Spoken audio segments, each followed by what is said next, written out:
Hi everybody, welcome to Smart IQ Current Affair classes dated 21st January 2019.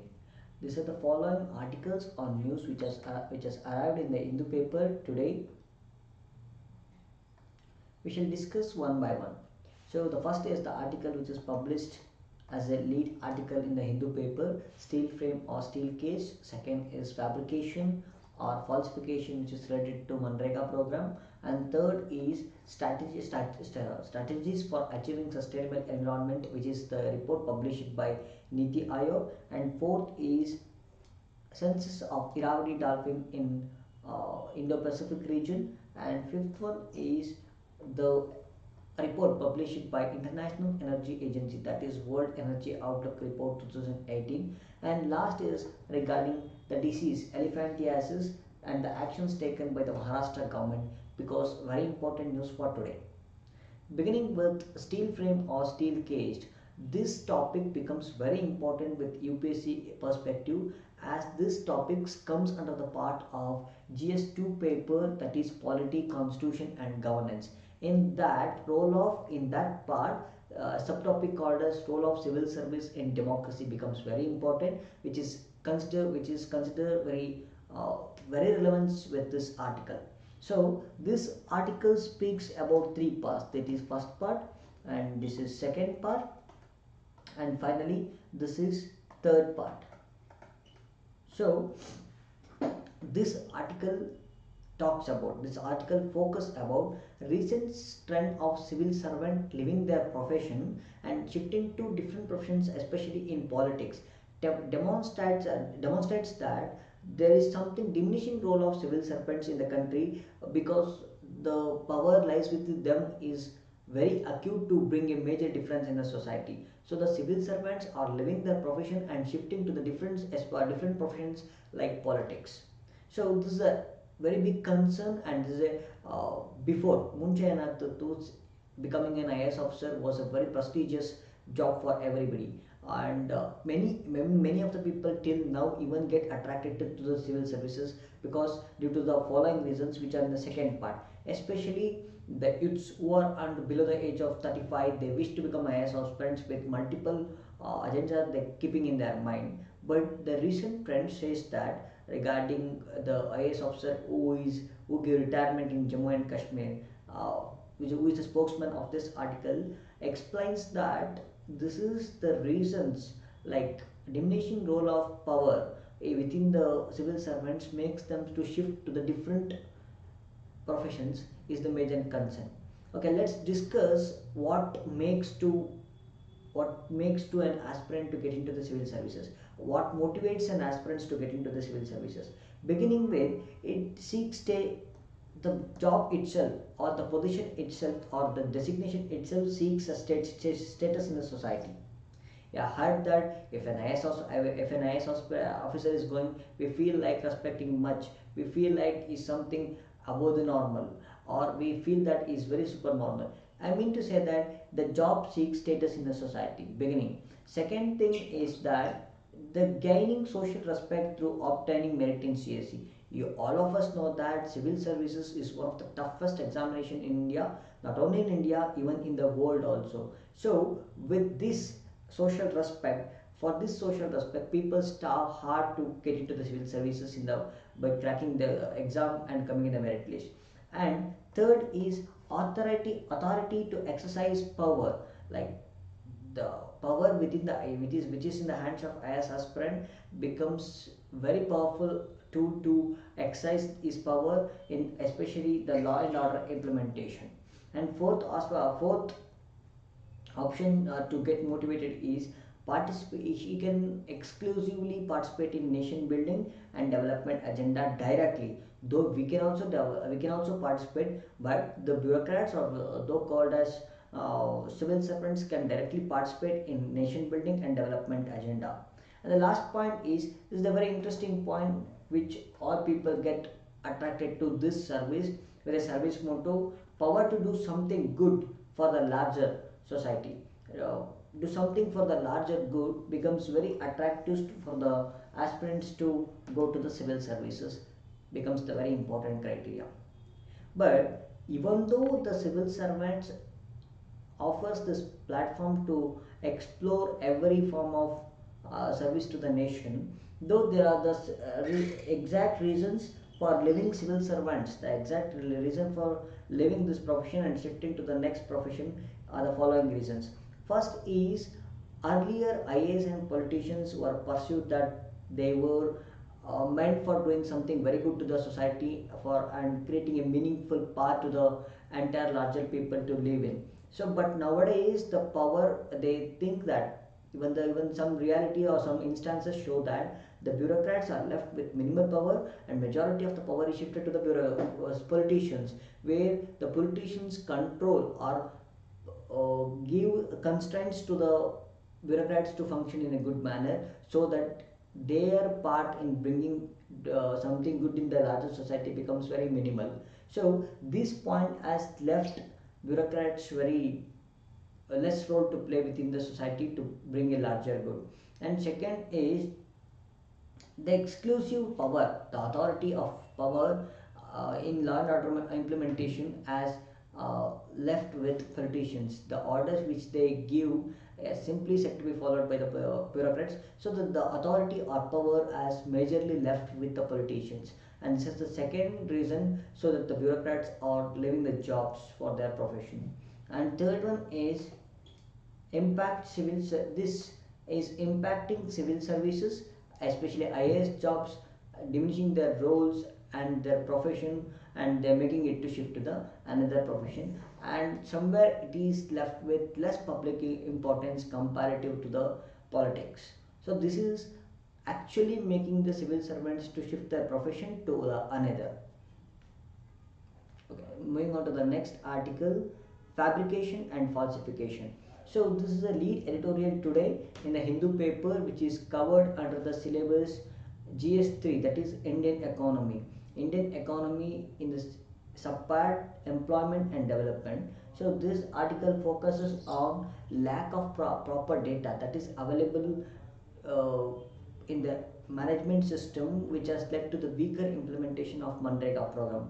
All of you know that Manrega program is a program which guarantees employment to the rural people. Though they don't have work in the 365 days, this program helped them by providing opportunities to the jobs and paying them money and making them to creation of the developmental projects within the rural areas. So the abbreviation itself says that Mahatma Gandhi National Employment Rural Guarantee Act. So problems with, there is some, this article has stated that there are some lacunas or some loopholes within the Manrega program. Let us study that problems one by one.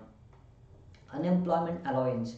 See, the Manrega is a demand driven program which is demanded by the people for the employment opportunities. So this program says that the work should be given to the laborers within 15 days. If this is delayed, if the work gets delayed, if 15 days, if the work gets delayed from the center to the laborers, if the work gets delayed, the government should pay the employment allowance, unemployment allowance. So in the way that the left people, if the people are left unemployed, the government has to create them jobs and they have to give the employment. If they fail to give the employment, government has to pay the unemployment allowance for the people.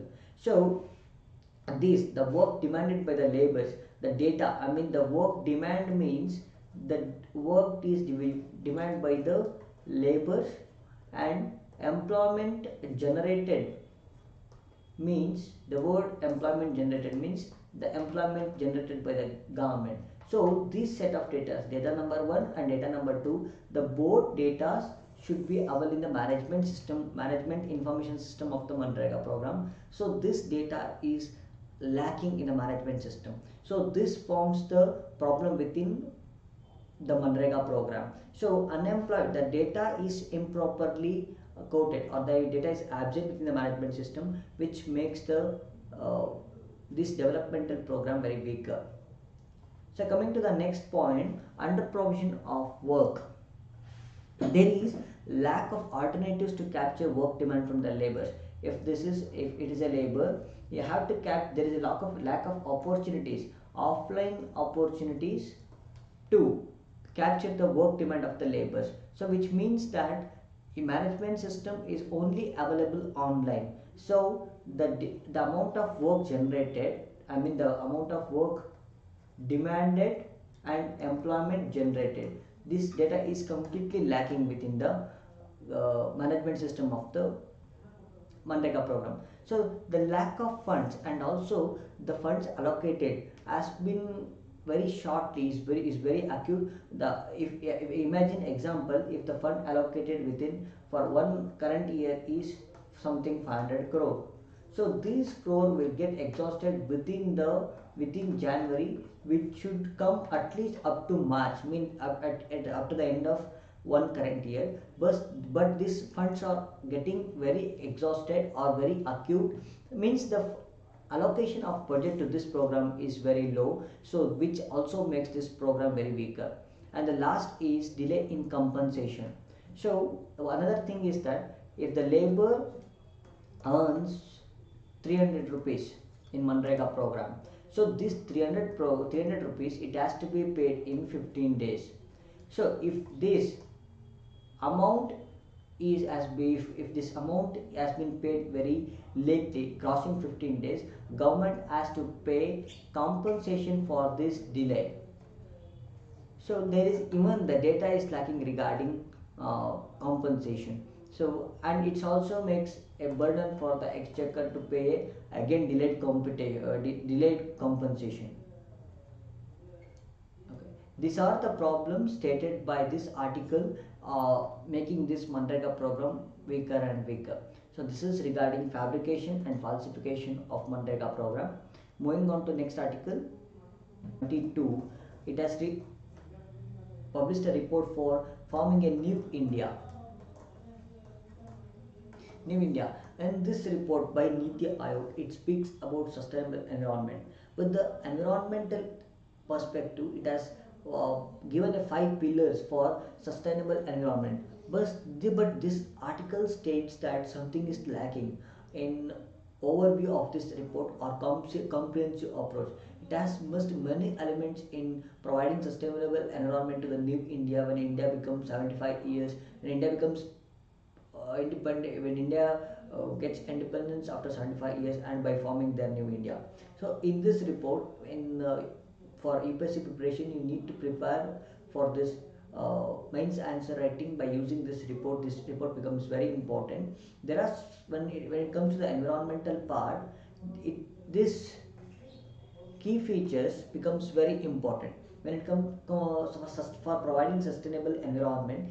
The report states the 5 key pillars, that is limit crop residue burning, means by preventing stubble burning in the farms, and second one, that is providing efficient solid management system in India, and third one is conserving forest, thereby providing forest management, and also the reduction in air, water and noise pollution, and finally the helping in climate change mitigation, which is a very big concern around the world.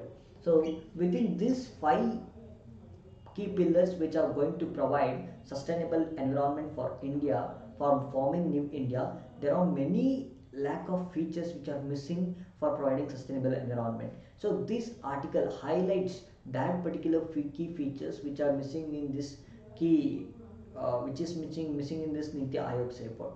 That is arresting land degradation and soil erosion, and water conservation techniques, which has to bring the agriculture system to the top, that is missing, and conservation of non-forest. The report only states about the forest ecosystem, not about the forest ecosystem, which is a very big lack for that particular report. And forming a dedicated entity for grassland is very missing, and mining and coastal wetlands.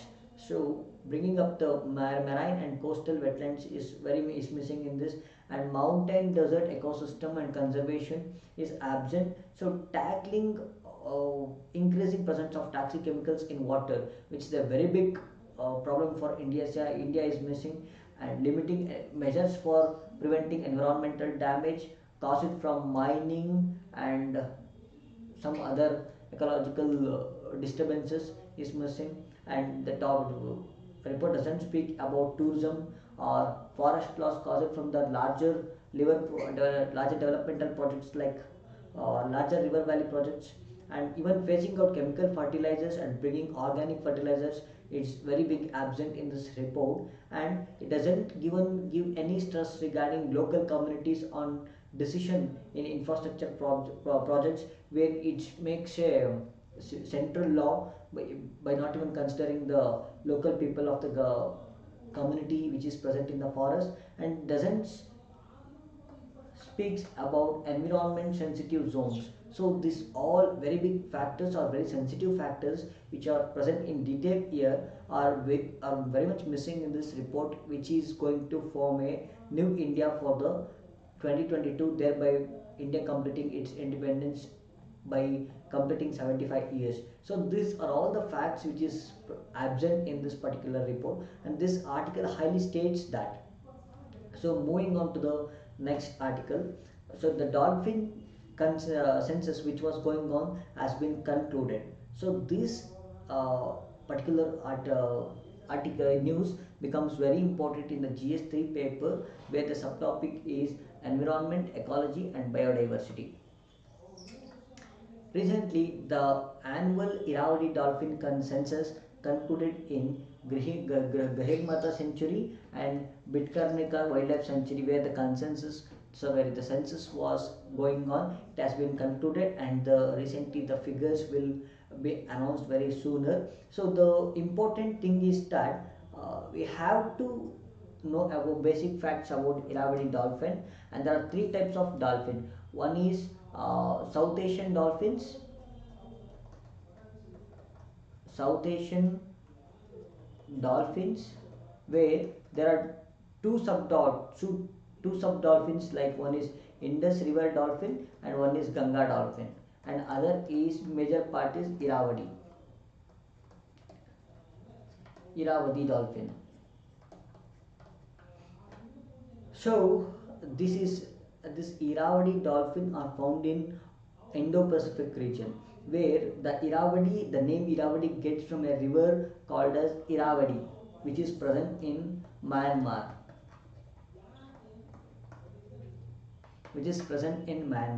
So when it comes to the species, when we study about something species, wildlife species or marine species or even birds, migration of animals, birds, something like that, four factors will become very much important with the UPSC perspective.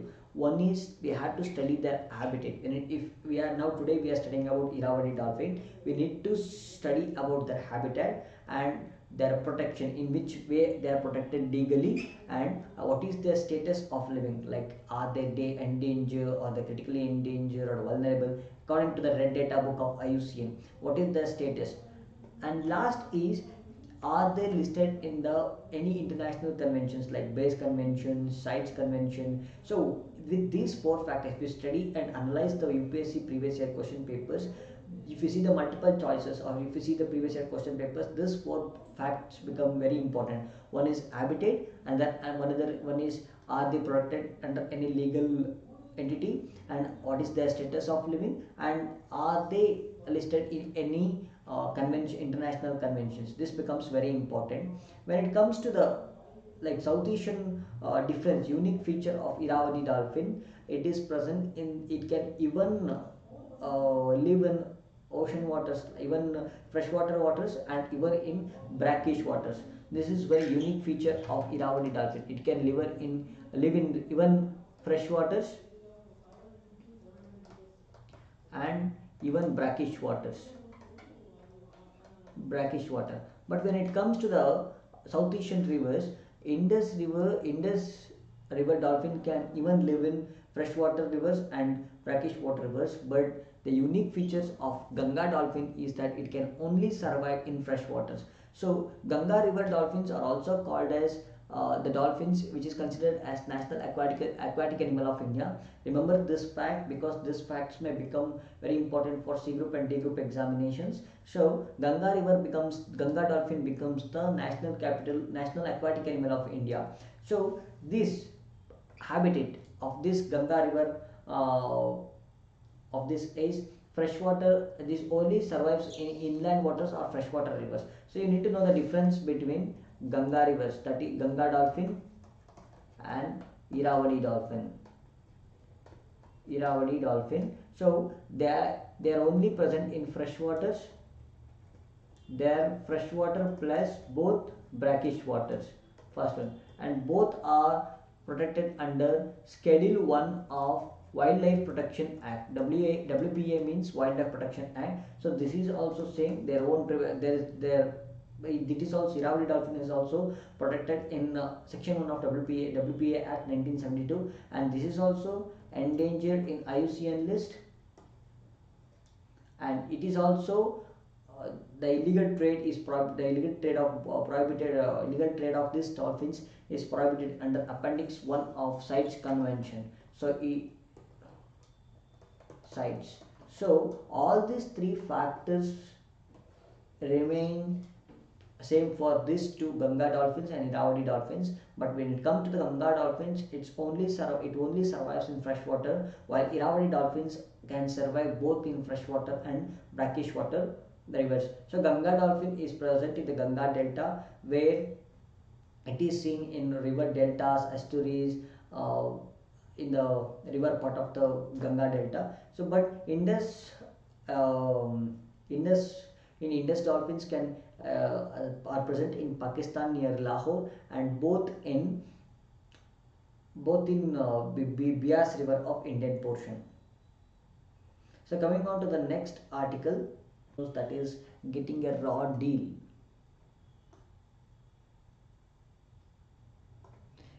That which entire data speaks about wholesale price index. So one basic thing to know about wholesale price index is wholesale price index is published by is released by economic advisor of Department of Industrial Policy and Promotion. So this is the department under the Ministry of Commerce and Industry that has become very important. So many of the times the question has been asked in such a way that like wholesale price index and consumer price index are published by which department? It is published by the economic advisor of Department of Industrial Policy and Promotion under the Ministry of Commerce and Industry. So we need to know the difference between wholesale price index and retail consumer price index. So though both of them are published by the Department of Industrial Policy and Promotion, there is something exact difference between those two.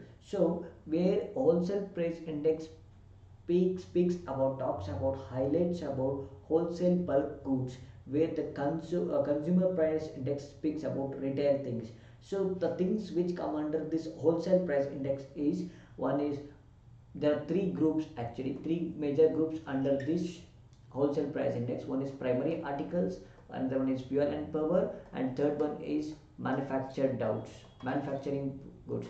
And the second important thing which is need to remember in this wholesale price index is so services are not allowed, are not counted in this wholesale price index. So it is the average change in the prices.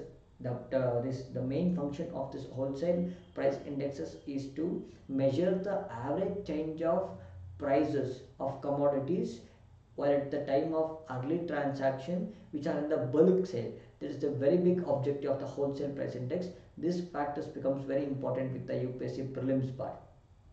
So coming on to the next news, the International Energy Agency, which has published its report. This is very important. The international body which is concerned about energy it's released its annual report that is called as World Energy Outlook Report 2018.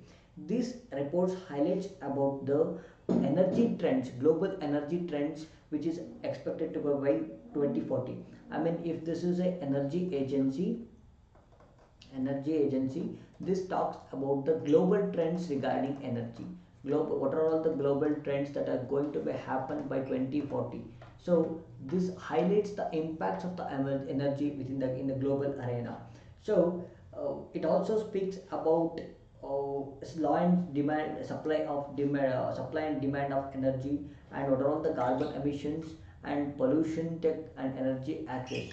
This report highlights about all these facts, what is going on with these parts like supply and demand, carbon emission, air pollution and energy access. So it also highlights that new policy scenarios which takes into account that the current and future energy policies of several government. So it compares them with one government with another government regarding this policy scenarios which is concerned with the energy part. So it pushes them to meet sustainable developmental goals, and also help them to stick to the Paris Climate Agreement, which is very important in controlling the pollution and bringing climate change to the lesser level.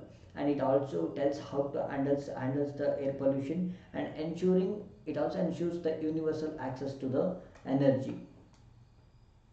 So going on, this article also tells that shift in the energy mix by 2030, the energy where we are relied more on coal will shift it to the natural gas, because natural gas is going to be the energy for the future in the future part. So which becomes very major, which gives a big role for USA to export, and China will become the largest net importer of the natural gas. So, and it also speaks about great thirst on renewable energy due to the exhaustive use of non-renewable energies and complete reliance on the non-renewable energies. People are thinking of shifting it to the renewable resources. So with these greater thirst, the thirst for renewable energies is going to shift from 25 to 40%. So the report publishes all these things, and where it says when America will become a greatest exporter of natural gas, USA will become greatest exporter of natural gas, and it will become again profitable nation regarding energy. So it speaks the reports highlight about all these facts, which becomes very important for the mains examination purpose. So moving on to the last article, that is state armored with triple drug therapy to fight elephantiasis. So this is a disease, lymphatic filariasis, that impacts the lymphatic system and will lead to the abnormal enlargement of the body parts, which results in the thickening of lymphatic tissues in the body. So there is a mosquito, filarius parasites, which are injected by the mosquito to the humans, cause this damage to the human body, thereby impacting the lymphatic system, become the very one of the miserable disease in India, and which is also leads to the disease called as lymphedema, means it deals with the tissue swelling, and also it leads in elephantiasis, skin or tissue thickening in the body.